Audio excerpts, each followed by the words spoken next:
My name is Erika Perez. I'm 20 years old. I'm in the third semester of psychopedagogy at the Universidad Técnica de Ambato. Psychopedagogy is the social science that deals with the study of teaching and learning processes. As the name itself indicates, this discipline is the point where two other sciences converge, psychology and pedagogy. Therefore, its principles are based on psychological research involved in cognitive and affective process or social and environmental factor of the individual. The study in terms of behavior is applied to the didactic methodology, the study of emotion and behavior to later apply them in the didactic methodology. Let's talk about dyscalculia. Dyscalculia is a specific biological based developmental disorder that profoundly affects the learning skill of arithmetic and mathematics. It is often defined as math dyslexia.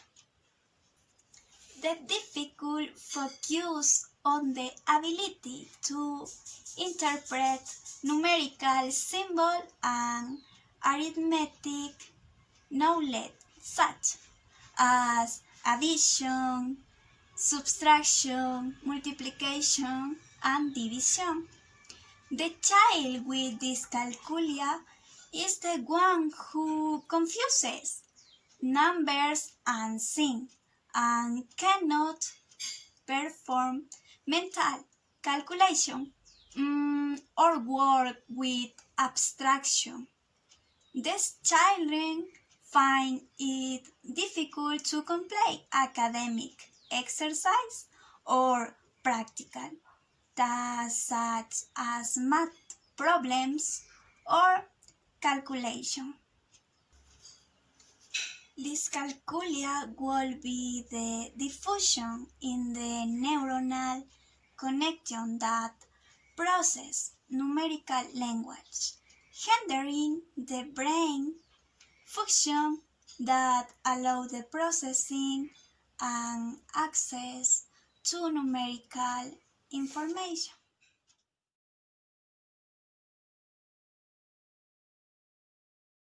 How does dyscalculia affect the brain?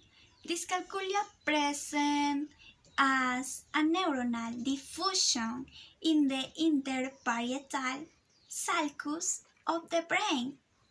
As a result of the diffusion, a pattern of cognitive deterioration develops.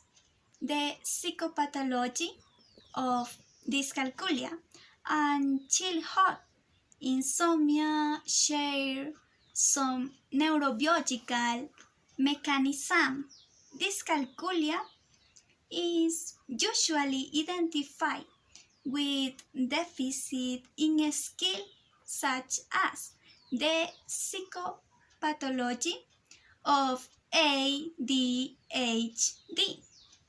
and the regulation of the wake-sleep cycle, share neurobiological mechanism as symptom of dyscalculia, difficulty learning to count, wrong spelling of the number when copying them or in dictation,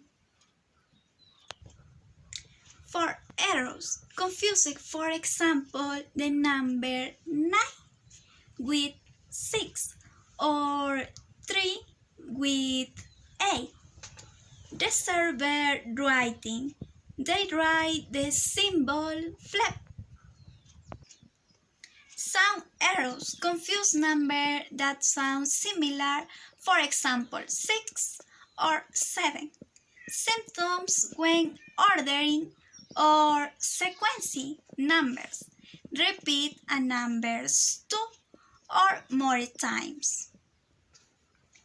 When we tell a child with dyscalculia to count, for example, to 5 and he or she stop many times. He or she is not able to reorganize the limit when he reaches 5, so he continues counting.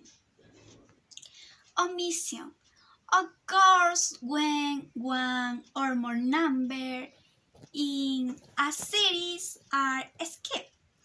They also confuse, for example, the more C with the less, and they cannot use this or other sign correctly.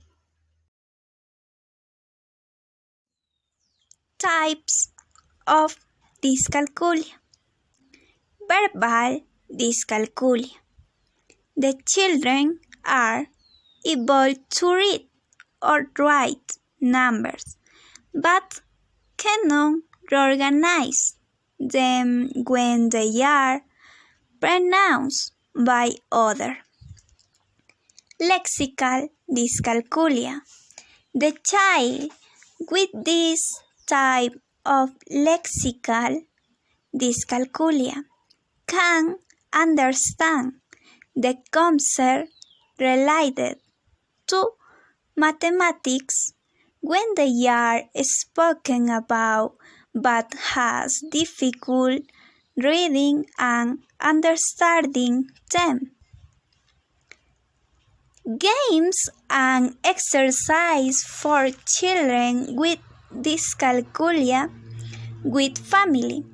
Some activities and games are proposed to improve dyscalculia, such as cooking together and saying, "We need 2 carrots,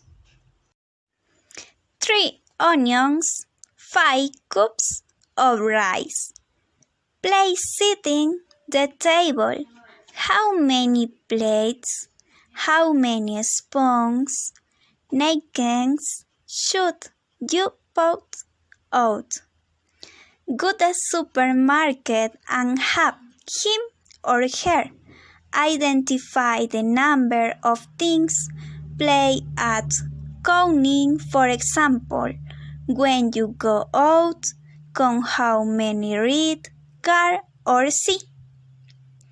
Play at remembering family phone numbers, 2 digits, and you remember the rest.